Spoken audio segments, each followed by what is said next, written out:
Lucas 18 del 1 al 8.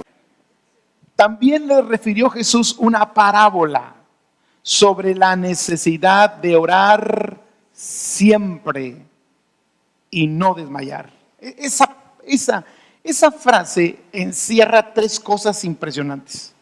También Jesús les refirió una parábola sobre la necesidad de orar siempre y no desmayar. Y luego les da la parábola diciendo: había en una ciudad un juez que ni temía a Dios ni respetaba a hombre. Había también en aquella ciudad una viuda, la cual venía a él diciendo: hazme justicia de mi adversario. Y él no quiso por algún tiempo, pero después de esto dijo dentro de sí: aunque ni temo a Dios, ni tengo respeto a hombre. O sea, sí que estaba bravo el tipo ¿no? Porque era un juez. Ahora, un juez tiene poder. Imagínese una persona con poder que no respeta ni teme a Dios ni respeta a hombre. Y va una pobre viuda y le dice: quiero que me hagas justicia. ¿Un juez de ese tipo podría hacer justicia? Y luego dice: aunque ni temo a Dios ni tengo respeto a hombre, sin embargo, porque esta viuda me es molesta, le haré justicia. No sea que viniendo de continuo me agote la paciencia. Y dijo el Señor: oíd lo que dijo el juez injusto. Dile que está a tu lado: ¿lo estás oyendo? Porque Jesús dice: óiganlo. ¿Qué dijo el juez injusto? Aunque ni temo a Dios, ni respeto a hombre, sin embargo, porque esta viuda me es molesta, le haré justicia. Y dice Jesús: óiganlo. Dile que está a tu lado: óyelo. Oye lo que dijo el juez injusto. Y luego dice el versículo 7: ¿y acaso Dios no hará justicia a sus escogidos? ¿Cuántos de los que están aquí dicen: yo soy escogido por Dios? Soy perdonado, soy aceptado, soy amado. Amén. ¿Acaso Dios no hará justicia a sus escogidos que claman a Él día y noche? ¿Se tardará en responderles? Os digo, dijo Jesús, que pronto les hará justicia. Y luego cierra esta parte con una frase, con una pregunta más bien, que de pronto como que pensamos que no tiene mucho que ver, pero tiene mucho que ver, y al final del sermón le voy a explicar por qué. Dice: pero cuando venga el Hijo del Hombre, cuando Jesús regrese nuevamente, ¿hallará fe en la tierra?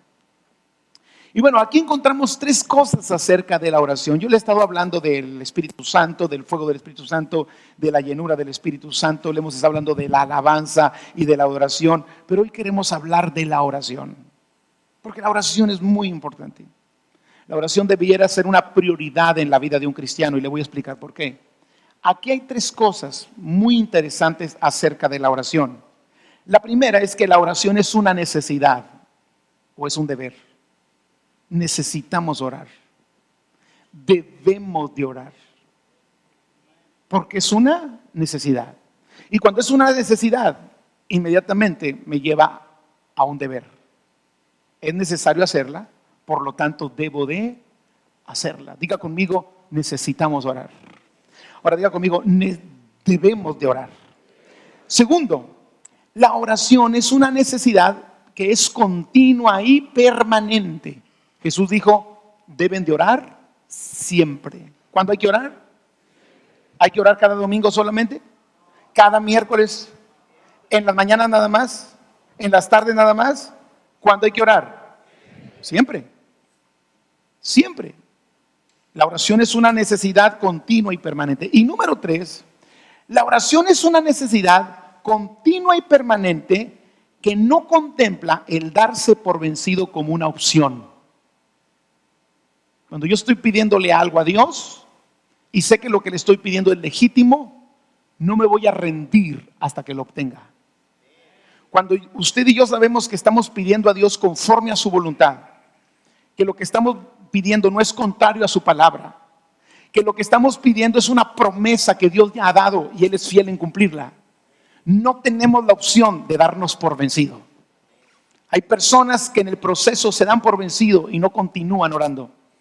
Y dijo Jesús: aunque este hombre era injusto, por la importunidad de la viuda, por la insistencia de la viuda, Él dijo: aunque ni tengo temor de Dios ni respeto a hombre, porque esta viuda me es molesta, no quiero que me agote la paciencia, le haré justicia.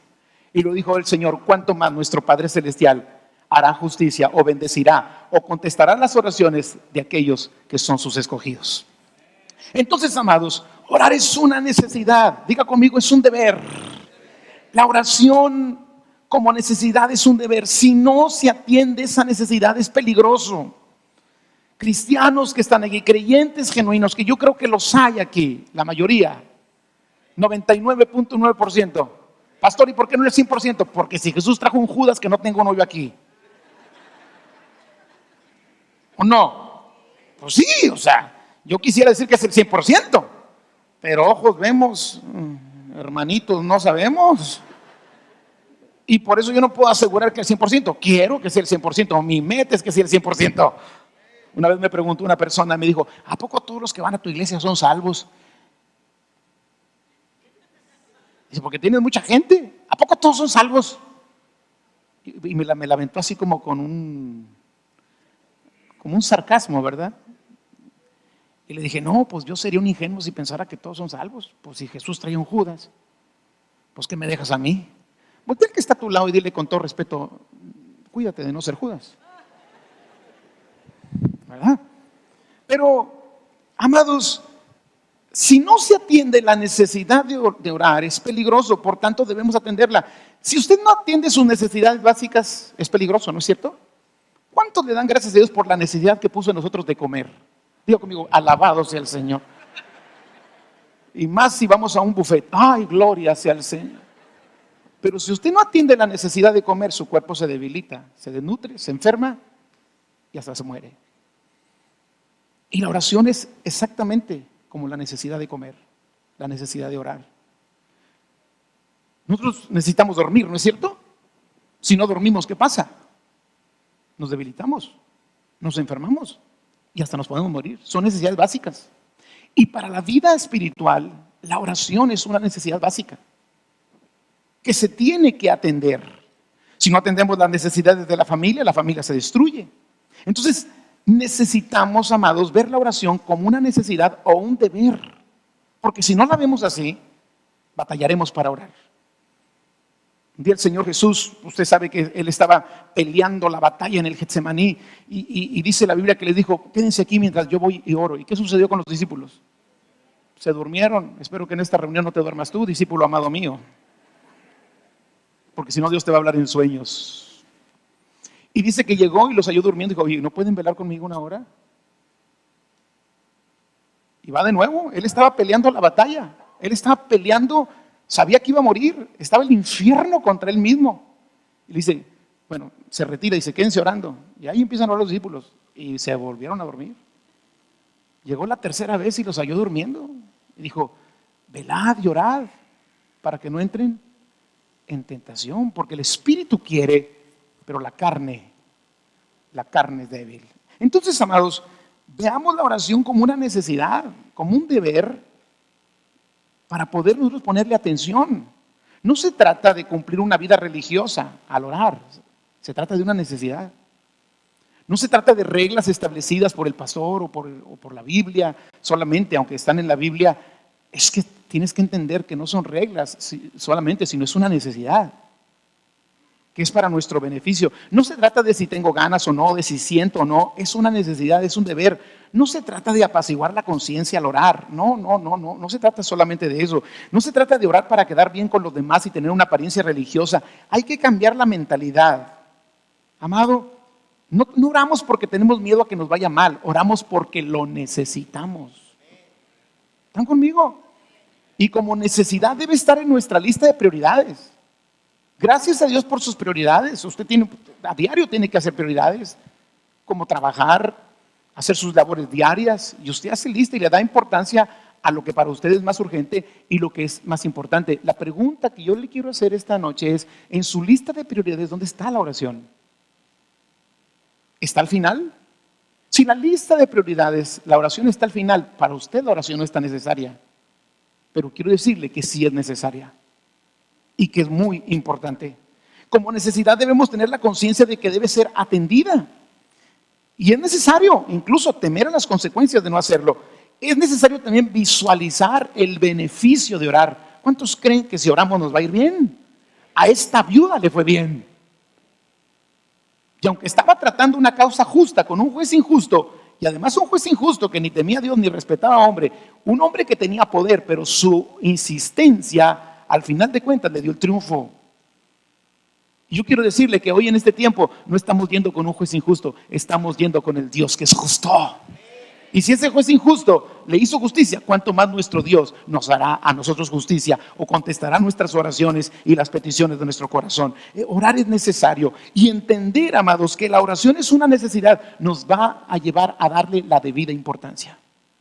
Segundo, la oración es una necesidad que debe ser continua y permanente. Diga conmigo, continua y permanente.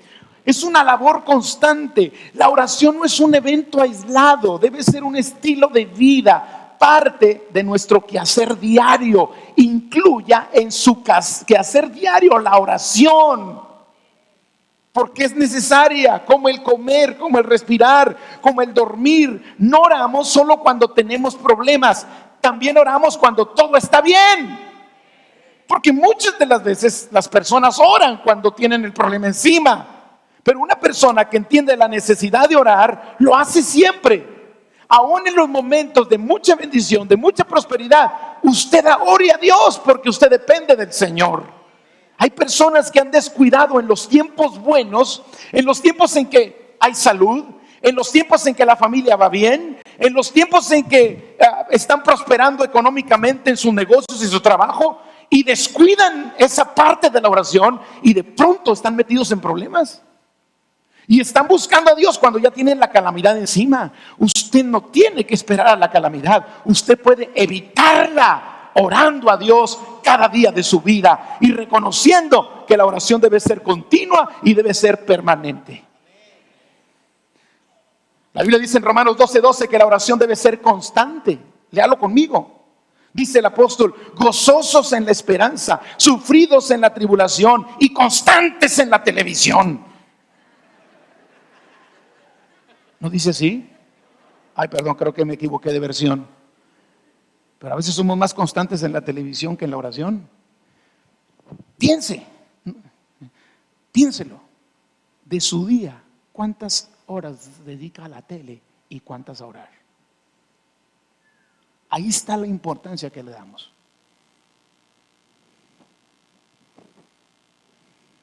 Yo recuerdo que yo no tuve, bueno, ya les voy a platicar mis traumas de pequeño, ¿verdad? Algunos ya se la saben, pero a los que no se la saben les cae bien. Yo no tuve tele en mi casa hasta los 20, no, nunca. Hasta que me casé. ¿Saben qué fue lo primero que compré cuando me casé? No fue la cama, fue la tele. No fue la estufa tampoco, fue la tele, una Hitachi de 14 pulgadas. Amén. Porque 23 años de mi vida no tuve tele. No tuve tele, porque mi papá decía que la televisión era la caja del diablo. Y lo decía también, es la caja idiota, decía así, porque los tiene todos así. Y mi papá no metió tele a la casa. Entonces le doy gracias a Dios también porque pude estudiar y trabajar y todo y no me quitó tiempo. Pero cuando me casé, lo primero que compré fue la tele. Yo era libre del yugo de mi padre. Ahora tenía la morrita al lado y la tele enfrente. Oh, eso era glorioso. Y recuerdo que agarré un vicio con la tele, pues nunca, no tenías, ya que tienes, y no está tu papá ahí para decirte que no, porque aunque usted no lo crea, yo respetaba a mi papá a los 23 años, él decía no y él no. Pues total, pues agarré de que todos los días llegaba a la casa y empezaba a ver la tele. Laura me daba de cenar y no, estoy viendo la tele hoy. Y me acuerdo la última vez cuando el Señor me habló con la penca del maguey, tu nombre, ahí la clavé. Estaba viendo esa película. Y recuerdo que ese día llegó como a las 8 a mi casa a descansar, bueno, a cenar. Y esa película ya era la 1 de la mañana. 9, 10, 11, 12. 1 de la mañana. Y bueno, pues ya se terminó y ya. Y yo como buen religioso, yo nunca me acostaba sin sin orar, porque mi papá decía que solo los burros se acuestan sin orar. Dice, los burros nomás se echan, los cristianos oran. Yo quería ser cristiano. Mira que está a tu lado, dices amén o dices, no te creas.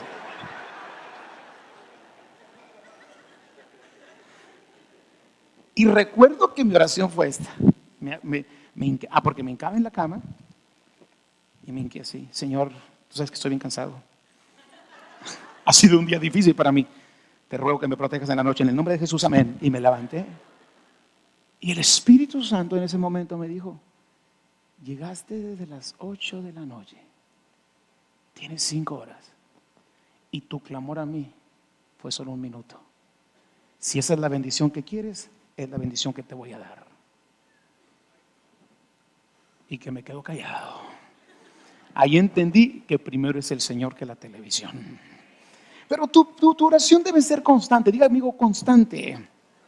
La oración debe ser en todo tiempo. La oración debe ser en todo momento y en toda ocasión. Pastor, pero pues si yo voy a trabajar, ¿cómo voy a estar orando? Tu espíritu puede estar clamando a Dios. Porque tú vas en el carro. Y estas son de las cosas que uno debe captar como creyente. A veces es que yo no oigo música mundana porque, oigo música mundana porque ¿qué tiene de malo oír música mundana? Te pregunto, ¿qué es más provechoso cuando vas en el carro? ¿Estar oyendo la música que no tiene sentido o vas meditando en el Señor y orando?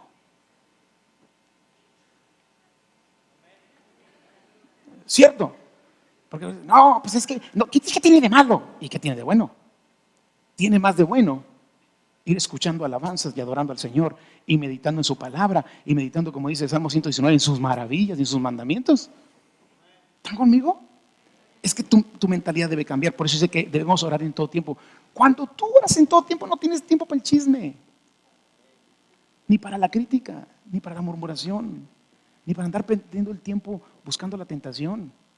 Estás ocupado en la presencia de Dios. La oración debe ser en todo tiempo. Efesios 6:18 nos dice, orando en todo tiempo, en toda oración y súplica en el Espíritu. Pero también la oración debe ser continua y sin cesar. Diga conmigo, sin cesar. Esa palabra sin cesar es nunca dejar de orar. Primera Tesalonicenses 5:17 lo dice, orad sin cesar. No sin cesar, señora, sin cesar. Nunca dejes de orar.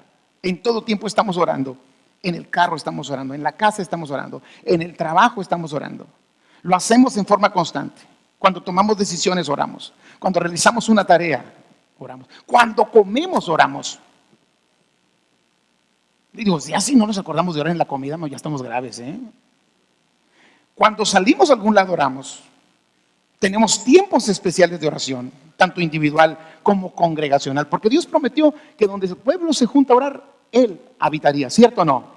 El mismo Señor Jesús dijo en Mateo 18, 19 y 20, si 2 de vosotros se ponen de acuerdo de todo lo que pidieran en la tierra, les será hecho por nuestro Padre que está en los cielos. Y lo dice, porque donde 2 o 3 están congregados en mi nombre, yo ahí estoy en medio de ellos. Amados, no podemos dar tregua. La oración es necesaria. Y ahorita un poquito más adelante le explico por qué. Quiero que vea conmigo Isaías, capítulo 62, versículos 6 y 7. Dice, sobre tus muros, oh Jerusalén, he puesto guardas, vigilantes, vigías, atalayas, todo el día y toda la noche. No callarán jamás. Los que os acordáis de Jehová, no reposéis, ni les deis tregua, hasta que restablezca Jerusalén y la ponga por alabanza en la tierra. Algo como lo que está aquí debe ser nuestra actitud en la oración. No podemos darle tregua al enemigo porque el enemigo trae su plan perverso para tratar de destruirnos. Ahora, número 3, la oración es una necesidad continua y permanente que no contempla el darse por vencido como una opción. Si tú has clamado a Dios y lo que tú estás clamando a Dios es legítimo, Él lo ha prometido, no te des por vencido hasta que obtengas la victoria en el nombre de Jesús. Amén. Por eso Jesús dijo, oren siempre y no desmayen, no se rindan, no se den por vencido. Si ustedes examinan todas las cartas del apóstol Pablo, encontrará frases como estas: os ruego que me ayudéis orando por mí. No ceso de dar gracias en mis oraciones. Me acuerdo de vosotros en mis oraciones. Oren para que la palabra corra y sea glorificada. Oramos para que ninguna cosa mala hagáis. Orando por vosotros, no cesamos de orar por vosotros. Orad por nosotros, orando día y noche con gran insistencia. Que los hombres oren en todo lugar. Todas estas son frases de Pablo. Todas estas. Y están en las epístolas. Era un hombre que reconocía la necesidad de la oración. Oren, decía, porque se me ha abierto una puerta grande y muchos son mis adversarios. Y podemos decir muchas frases más como estas. Yo solamente saqué algunas. Pero usted, si usted empieza a leer las epístolas de Pablo, siempre está haciendo e insistiendo y enfatizando la necesidad de la oración. Amén. No podemos desmayar en la oración. Necesitamos, amados hermanos, perseverar en la oración. El estilo de vida de los primeros creyentes era un estilo de vida de oración constante. Era un estilo de vida de estar siempre en la presencia de Dios. En Hechos capítulo 1, versículo 14 encontramos un ejemplo. Dice, todos estos, los discípulos, perseveraban unánimes en oración y ruego con las mujeres y con María, la madre de Jesús, y con sus hermanos. En Hechos 12:5 dice, así que Pedro estaba custodiado en la cárcel, pero la iglesia hacía sin cesar oración a Dios por él. Colosenses capítulo 4 versículo 2 nos dice, perseverad en la oración, velando en ella con acción de gracias. Y primera Tesalonicenses 5:17 dice, orad sin cesar. Nunca dejen de orar. Amén. Ahora, la pregunta sería en esta noche, ¿por qué es necesaria la oración? ¿Por qué es necesario orar siempre y no desmayar? ¿Por qué tiene que ser continua y permanente? ¿Por qué la oración no contempla el darse por vencido como una opción? Y yo quiero hoy decirle por las 3 razones por las que no debemos dejar de orar. No te puedes descuidar, hermano. La oración debe ser para nosotros como ese vigía, como ese atalaya, como ese vigilante que está alerta. Jesús dijo, velad y orad. ¿Sí me estoy explicando? ¿Por qué es que no debemos dejar de orar? Número 1, porque tenemos una lucha contra el mundo. El mundo nos está atacando todos los días. El mundo te está atacando a toda hora, en todo momento. No hay tregua. Donde quiera que tú salgas, la influencia del mundo te está acechando. Por eso dijo el Señor que un día llegaría el tiempo en que a lo bueno se le llamaría malo y a lo malo se llamaría bueno, y que habría gente que haría de la luz tinieblas y de las tinieblas luz, y que tomarían lo amargo por dulce y lo dulce por amargo. ¿Por qué? Porque hay una influencia del mundo que nos está acechando a cada momento. El mundo ataca constantemente. Hoy, más que nunca, el sistema de este mundo nos trata de seducir, de alinear el pensamiento del mundo, la forma de pensar del mundo, la manera de ver las cosas del mundo. Y cuando hablo del mundo, hablo de la gente que no conoce a Dios, del estilo de vida sin Dios, de lo que gobierna este mundo. La Biblia dice que Satanás es el príncipe de este mundo y la forma de pensar de este mundo es contraria a la forma de pensar de Dios. Y los razonamientos de este mundo están influenciados por el príncipe de este mundo. Pero gloria a Dios porque usted ha nacido de nuevo, tiene un corazón nuevo, Dios le ha dado una mente nueva, y usted puede en el nombre de Jesús rechazar la influencia del mundo. Pero el mundo nos acecha a cada momento, la manera de pensar del mundo. Las cosas están cambiando. Hoy muchas cosas que antes eran una vergüenza ya no son una vergüenza. Hoy las cosas que ofenden a otras personas ya no es ofensa.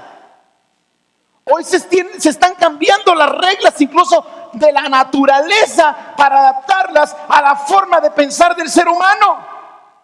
Y el Señor dice en su palabra, no te adaptes al sistema de este mundo. No te conformes a la manera de pensar de este mundo, sino que tú tienes que ser transformado por medio de la renovación de tu mente para que puedas comprobar cuál es la buena voluntad de Dios, agradable y perfecta. El mundo nos acecha a cada momento. Ahora estamos en el mundo, pero no somos del mundo. Pero cuando tomamos y nos adaptamos al sistema de este mundo, automáticamente nos estamos convirtiendo como parte del sistema. Pensar a la manera de Dios es muy diferente a pensar como piensa el mundo. ¿Sí están conmigo? Y esa influencia está al acecho, al acecho, al acecho, al acecho. Y la gente toma sus razonamientos como ley y los quiere imponer como una ley. Y aunque están contrarios a lo que Dios dice, para ellos lo que Dios dice es anticuado, es intolerante, es fundamentalista, es aburrido. Hoy nuestros jóvenes en las congregaciones se están adaptando al sistema de pensar del mundo. Tú no puedes pensar como el mundo. Primera de Juan, capítulo 2, versículo 15, dice: no améis al mundo, tampoco ames las cosas que están en el mundo, porque si alguno ama al mundo, el amor del Padre no está en él. Como diciendo, si tú amas al mundo, no cuentes con el amor de Dios. No tienes el amor de Dios, no puedes disfrutar del amor de Dios, porque el amor de Dios te va a disciplinar, el amor de Dios te va a detener. Pero si tú piensas como el mundo, vas a escoger hacer lo que el mundo dice y no vas a disfrutar del amor de Dios, que no solamente te da, también te detiene, que no solamente te impulsa, también te corrige. ¿Están conmigo? Y por eso dice, no te adaptes a ese mundo. Y luego dice, porque todo lo que hay en el mundo, los deseos de la carne. Miren lo que hay en el mundo. ¿Qué es lo que tiene el mundo? Deseos de la carne, los deseos de los ojos. Y la vanagloria de la vida no proviene del Padre, sino del mundo. Y el mundo pasa y sus deseos, pero el que hace la voluntad de Dios permanece para siempre. Entonces estamos siendo atacados por el mundo. Jóvenes, ustedes están siendo atacados por el mundo. Qué triste es que hoy la gente esté pensando que tenemos el derecho de ser lo que queremos ser. Si quiero ser perro, puedo ser perro. Antinatural, pero es la manera de pensar del mundo. El mundo dice, para mí esto no está mal, porque no quiere someterse a lo que es correcto. Y entonces muchas veces el creyente, si no ora, cae en la trampa. El mundo nos ataca todos los días. Estamos en este mundo. No podemos evitar que de alguna manera las corrientes de pensamiento o las formas de actuar del mundo traten de llegar a nosotros. Y un cristiano que no ora terminará amando al mundo. El apóstol Santiago lo dijo de esta manera, ahí en el capítulo 4, versículo 4. Oh almas adúlteras, ¿no sabéis que la amistad del mundo es enemistad contra Dios? Cualquiera pues que se hace amigo del mundo se constituye un enemigo de Dios. Ahora, ¿quieres a Dios de enemigo? Pero el mundo trata que lo seas. ¿Y qué va a hacer si yo no oro? No estoy fuerte, estoy débil. Y al final de cuentas el sistema del mundo o la forma de pensar del mundo terminará gobernando mi vida si no tengo una relación cercana con el Señor a través de la oración. ¿Están conmigo? ¿Por qué nunca debemos dejar de orar? Porque la carne nos ataca constantemente y no los chuletas de San Juan. Diga conmigo, mi carne, cachete. Mi carne que quiere las cosas del mundo, que va en contra de lo que el Espíritu dice. Mi carne me ataca constantemente. Su carne le ataca constantemente. Cuando usted reacciona contrario a lo que Dios dice en su palabra que debemos reaccionar, es que ganó su carne. Cuando usted se engorila, le está ganando su carne. Cuando usted y yo tratamos de vengarnos, nos está ganando la carne. Cuando usted y yo somos seducidos por la inmoralidad, nos está ganando la carne. Y la carne te ataca a cada momento, todos los días. A mí me ataca. A mí me dan ganas de vengarme de pronto. Pero Si tienes una vida de oración, te podrá atacar, pero no te podrá doblar. Te podrá atacar, pero no te va a derribar. Te ataca, haciendo querer que mientas, deseando lo que no debes, poniendo pensamientos contrarios a la santidad de Dios. La carne nos ataca a diario. Pretender tener una vida victoriosa sobre el mundo y sobre la carne sin orar es una falacia. Porque el orar nos lleva a ser dependientes de Dios todos los días. Por eso Jesús dijo: velad y orad para que no entréis. Porque a la verdad el Espíritu está dispuesto para hacer la voluntad del Señor. Amén. Pero la carne es débil. Primera de Mateo 26:41, ahí está. Por eso hay que hacer morir la carne. Por eso hay que crucificar la carne con sus deseos y pasiones. Dice el apóstol Pablo: con Cristo estoy juntamente crucificado, Gálatas 2:20, y ya no vivo yo, mas Cristo vive en mí. ¿Están conmigo? Tercera razón por la que debemos de orar: porque el diablo te ataca constantemente. Te ataca. Ay, pastor, pero no se me apareció hoy. No, pero te mandó un pensamiento hoy. ¿O no? ¿No pasó por ti un pensamiento equivocado? ¿Quién lo sembró?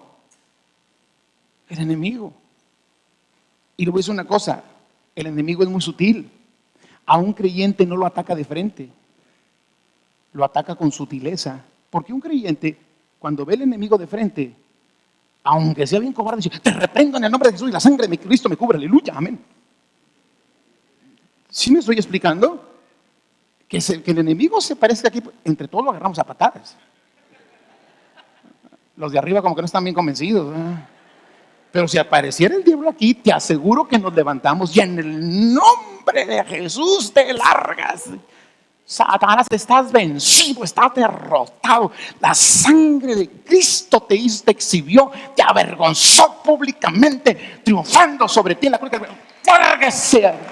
Vender chicles. Pero lo hacemos porque sabemos. Pero ¿cómo ataca el enemigo a un creyente? Sutilmente. Dice la Biblia que no nos extrañemos que Satanás se viste como ángel de luz. O sea, a un creyente en Cristo, el enemigo me dice: te quiero asustar. ¿Qué traes, hombre?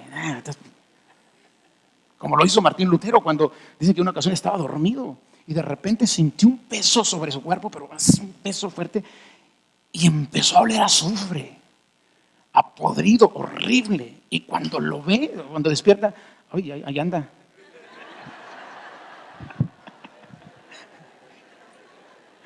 Y dice la historia que cuando Martín Lutero, o sea, el peso que tenía sobre su cuerpo y el olor lo despertó. Y cuando se despierta, ve algo horripilante, espantoso. Dijo: este es Satanás. Y dijo: déjame dormir. Y se volteó al lado y se fue. Porque él sabía quién lo protegía, quién estaba de su lado. El ángel del Señor acampa alrededor de los que le temen y los defiende. ¿Me explico? Pero ¿cómo te ataca? Con un sentimiento equivocado y no te das cuenta. Creyéndote una mentira y no te das cuenta. Una mentira disfrazada de verdad. Con una desobediencia a Dios. Y ¿sabe que cuando lo hacemos, ya somos presa fácil para pescarnos? El diablo nos ataca todos los días. Si el diablo te ataca todos los días, si la carne te ataca todos los días, y si el mundo te ataca todos los días, ¿cuándo hay que orar? Si el mundo te ataca a cada momento, y la carne te ataca a cada momento, y el diablo te ataca a cada momento, ¿cuándo hay que orar? ¿Están conmigo? Por eso Jesús dijo: la oración debe ser una necesidad. La oración debe ser continua y permanente. Y esa oración continua y permanente no puede considerar la posibilidad de rendirse. Efesios capítulo 6, versículo 12 nos dice que no tenemos lucha contra sangre y carne, sino contra principados, contra potestades. Primera de Pedro nos dice que seamos sobrios y velemos, porque vuestro adversario, el diablo, como león rugiente, anda alrededor buscando a quien devorar. Amados, estemos alerta, el enemigo es real. El ataque de la carne es real, el ataque del mundo es real. Estamos viendo a cristianos genuinos caer porque dejaron de orar, porque se confiaron. Estamos viendo a personas que estaban siendo muy prósperas llegar a la ruina de vuelta, porque cuando estaban en la abundancia se olvidaron de orar y de depender de Dios, y el diablo les puso una trampa y cayeron y hoy están en la ruina. Estamos encontrando cristianos que amaban a Dios con todo su corazón, pero hoy están enfermos con una enfermedad incurable porque le abrieron una puerta al diablo. Tú no le puedes abrir puerta al diablo. El diablo no va a tener piedad de ti. El enemigo vino para robar, para matar y destruir. Y la mejor protección que podemos tener para esas acechanzas del diablo es orando en todo tiempo, para que podamos estar firmes contra cualquier acechanza del enemigo. Amén. Cuando el diablo te dice, cuando el diablo te dice huye, pues tú en el nombre de Jesús te permaneces de pie. ¿Están conmigo? Cuando el enemigo te quiere dar la salida a la tristeza o al desconsuelo con un pensamiento de suicidio, dile no, el único que quita la vida y que la da es el Señor. Y yo voy a vivir para contar las maravillas del Señor. El diablo o la carne te dice no hay esperanza, pero tú le dices que si yo me deleito en el Señor, yo sé que Él concederá las peticiones de mi corazón. Cuando el diablo te dice deprímete, deja de cantar, no alabes a Dios, tú dile no, porque el gozo del Señor es mi fortaleza. Amén. En lugar de ceder a lo que el enemigo quiere o a lo que la carne quiere o a lo que el mundo susurra, debemos de orar y confrontarlo con la palabra a través de la oración. Cuando el enemigo te dice no perdones, tú le vas a decir ¿cómo no? Si a mí se me ha sido perdonado. Mi deuda con Dios también era muy grande. Cuando el enemigo te dice véngate, tú le dices no me vengaré, yo espero en Jehová y Él me salvará. Cuando te dicen pelea, enfréntate, tú dices no tengo por qué pelear con nadie, mi Señor pelea por mí. Él es mi batalla, de Jehová es la guerra y no mía. Cuando el enemigo viene y te dice estás enfermo, te vas a morir, dile estás mentiroso, estás enfermo en la cabeza, por la llaga de Cristo yo he sido sanado. Pero ¿sabe qué es lo que pasa? Que muchas veces, como no oramos, somos más controlados por la carne que por el Espíritu. ¿Sí me explico? Como no oramos, la carne nos controla. Hombres, esos corajes, esas salidas de quicio. Ay, pastor, es que me bajé de la cruz. No te estés bajando. ¿Sí? Esas reacciones, te está controlando tu carne. Esas depresiones, te está controlando el enemigo. Esa influencia del mundo que te lleva a romper principios, te está controlando el mundo. Y un creyente que no ora va a ceder. Yo estoy seguro, como digo, en el 99.9, por si el Juditas está por aquí, que los que estamos aquí queremos más de Dios. Porque si no estuvieras haciendo otra cosa, ¿no es cierto? Pues estuvieras en tu casa, quizás viendo la televisión. Y aquí hay gente genuina que ama a Dios. Pero, amado, no se trata solamente de amar a Dios, se trata de obedecer a Dios.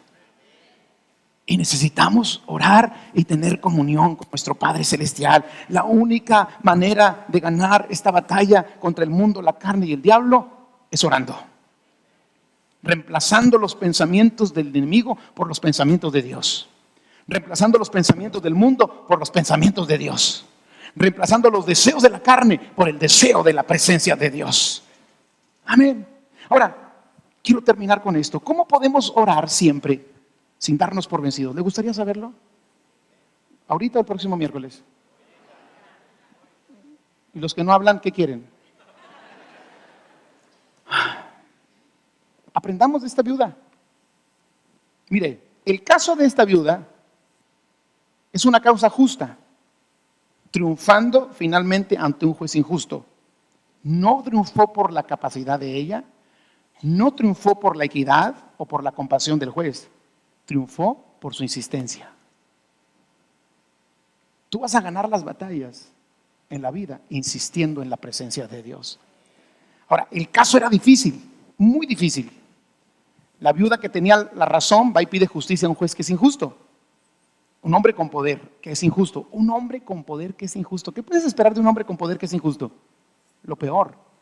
Pero esta mujer triunfó. Y todos enfrentamos situaciones difíciles, pero si insistimos, el Señor va a hacernos justicia. La negativa del juez dice que no quiso por algún tiempo, pero al final la importunidad, la insistencia y la perseverancia triunfaron. Mire lo que dice Lucas 18 del 4 al 6. Y él no quiso por algún tiempo, pero después de esto dijo dentro de sí: aunque ni temo a Dios, ni tengo respeto a hombre, sin embargo, porque esta viuda me molesta, le haré justicia, no sea que viniendo de continuo me agote la paciencia. Ahora, para no darnos por vencidos en el tema de la oración, consideremos lo siguiente. ¿Cuántos dicen yo voy a orar hasta triunfar en el nombre de Jesús? ¿Cuántos pueden decir yo voy a orar hasta que suceda? Hace unos años, no sé, como unos 4 años, hicimos un eslogan y una campaña de oración. Decía: oremos hasta que suceda.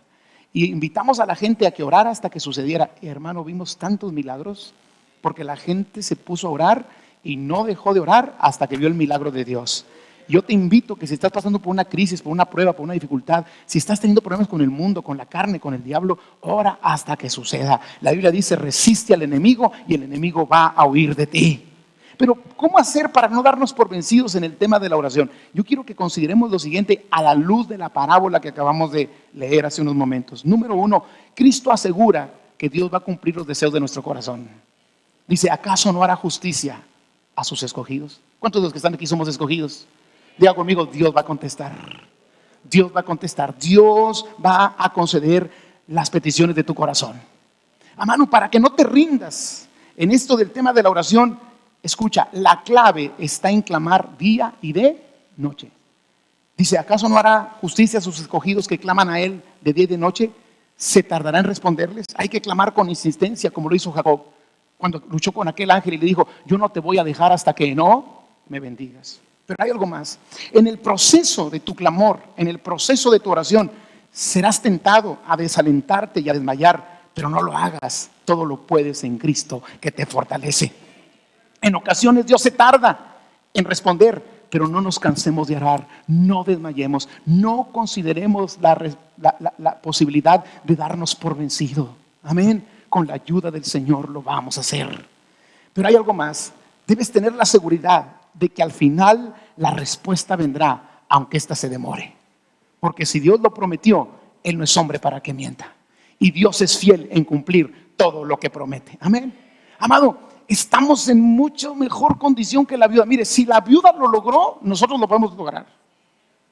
¿Quiere que le diga por qué estamos en mejores condiciones? Mire, interesante. Número 1, si esta viuda prevaleció con su importunidad, ¿cuánto podemos prevalecer los hijos de Dios? ¿Usted es un hijo de Dios? Bueno, si ella lo pudo hacer, ¿usted como hijo de Dios lo puede hacer? Claro que sí. Esta viuda era ajena al juez injusto, no lo conocía, pero nosotros estamos cercanos al juez que es justo. La Biblia dice que Dios nos ha hecho cercanos por medio de Cristo. Amén. La viuda era una, pero los escogidos somos muchos. Y juntos, poniéndonos de acuerdo, podemos lograr victorias para la gloria de Dios. La viuda apelaba a un juez que se mantenía a distancia, pero nosotros acudimos al Padre que nos pide que nos acerquemos a Él. Hebreos 4:16 dice que nos acerquemos confiadamente al trono de gracia para alcanzar misericordia y hallar gracia para el oportuno socorro. ¿No estamos mejor que la viuda? Entonces, ¿por qué no estamos triunfando? ¿Por qué no estamos venciendo? Amado, ella no tenía a alguien que intercediera por ella. Ella tenía que enfrentarse sola. Pero hoy nosotros tenemos a Jesucristo, nuestro abogado, que intercede por nosotros ante nuestro Padre Celestial. ¿No le da la gloria al Señor por esto? Aleluya. La Biblia dice en Hebreos 7:25 que Cristo vive para interceder por nosotros. Mire, ella no disponía de ninguna promesa a su favor. Nosotros tenemos las promesas de Dios. Muchas promesas de Dios para cada situación adversa, para cada situación difícil. Tú tienes la promesa de Dios que puedes vencer al mundo, que puedes vencer la carne, que puedes vencer el diablo. Tú tienes la promesa de Dios que nada te faltará, que por su llaga eres sano, que todo lo puedes en Dios, que no hay nada imposible para Él. La mujer, ¿qué promesa tenía? ¿No estamos en mejores condiciones que ella? Y si ella lo logró, ¿por qué nosotros no? Amado, ella podía acudir al juez solamente a la hora que el juez tenía a disposición. El juez tenía que dormir, ¿no es cierto? El juez tenía que hacer sus quehaceres, tenía que atender a otras personas, y cuando tenía un tiempo, ella llegaba y lo abordaba. Nosotros tenemos un Dios que las 24 horas, los 365 días del año, su oído está atento al clamor de los justos. ¿No estamos en mejores condiciones que la viuda? Claro que lo estamos. Y si ella logró que el juez injusto le hiciera justicia, ¿cuánto más vamos a lograr nosotros que nuestro Padre nos bendiga? Amén. La importunidad e insistencia de la viuda molestaba al juez. Por eso dijo: no, ya me tiene harto esta señora, mejor le hago justicia porque me va a agotar la paciencia. ¿Y cuántos creen que la importunidad y la insistencia ante nuestro Padre Celestial no lo molesta? Al contrario, a nuestro Padre le agrada que podamos estar orando delante de su presencia. ¿No estamos mejor que la viuda? Si ella pudo lograr una respuesta a su petición, ¿no podremos lograr nosotros una respuesta a la nuestra? Pero tenemos que entender que el orar es una necesidad, y que es una necesidad continua y permanente, y que es una necesidad continua y permanente que no se puede dar el lujo de darse por vencido. Vamos a orar y vamos a pedirle al Señor hasta que eso suceda, para la gloria de Dios. Pero termino con esto. Jesús dice una pregunta: cuando el Hijo del Hombre venga, ¿hallará fe en la tierra? ¿Qué tiene que ver eso con la oración? Mucho. Jesús está diciendo: si yo me acerco a mirarte a ti, ¿encontraré la fe que tenía la viuda? ¿Encontraré la insistencia que tenía la viuda? ¿Están conmigo? Si yo me acerco a ti, si yo vengo y escudriño tu corazón, ¿realmente encontraré fe? ¿Habrá suficiente fe para poder entender que la oración es una necesidad, que es continua, que es permanente? ¿Habrá suficiente fe como para considerar los enemigos y los peligros que enfrentamos, como la carne, el mundo y el diablo? Porque si usted no tiene fe en eso, usted no se defiende de esos enemigos, y esos enemigos le hacen cautivo a usted, la carne, el mundo y el diablo. ¿Tiene fe como para saber que su lucha no es contra sangre y carne? Por eso dijo Jesús: cuando yo venga y vea, y cuando regrese, ¿encontraré esa fe? ¿Habrá fe como para saber que la clave está en clamar a Dios día y noche? Que en el proceso seremos tentados a desmayar, pero que con la ayuda del Señor podemos perseverar. ¿Tiene la fe, hermano? ¿Habrá fe como para creer que Dios cumplirá el deseo de los que le temen? ¿Habrá fe como para creer que estamos cercanos al Dios justo? ¿Como para creer que tenemos un abogado que intercede por nosotros?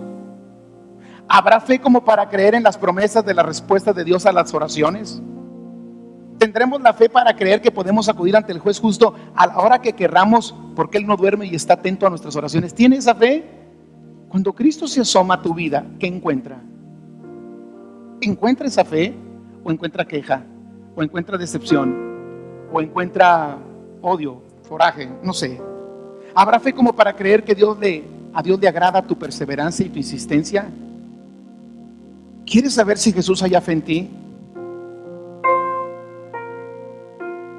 Si Jesús viniera ahorita, ¿encontraría fe en ti? La respuesta a esta oración está con otra pregunta: ¿cuánto oras? Porque si no oramos, quiere decir que no hay fe. ¿Está claro? Esa es la respuesta. ¿Habrá fe suficiente? Y quizá usted y yo podríamos decir amén. Y si hago la pregunta ahorita a todos y les digo: ¿tienen fe? ¡Amén! Pero la pregunta es: ¿esa fe que tú tienes te hace orar siempre? Porque si no nos hace orar siempre, entonces posiblemente no es fe. Porque si creyéramos en la necesidad de orar siempre, lo haríamos. ¿Están conmigo? ¿Sí está claro el concepto final? Por eso Jesús relaciona esa parte. Dice: cuando venga, encontraré fe. Una manera de demostrar la fe a Dios es cuánto lo buscamos. Amén. Que Dios nos ayude a eso, ¿verdad? ¿Te sirvió esta palabra? ¿Te edifica esta palabra? ¿Estás consciente de tus enemigos que te acechan todos los días? Creyentes, no caigan. no caigan. Al enemigo ni se le da tanta importancia, pero tampoco se le subestima. Porque hay gente que anda viendo chamucos por todos lados, y tampoco eso es correcto. Ve a la suegra y dice: es el diablo. No, ella es su suegra. Ve al yerno y dice: ese es el diablo que se casó con mi hija. No, el señor, ese es su yerno. ¿Sí?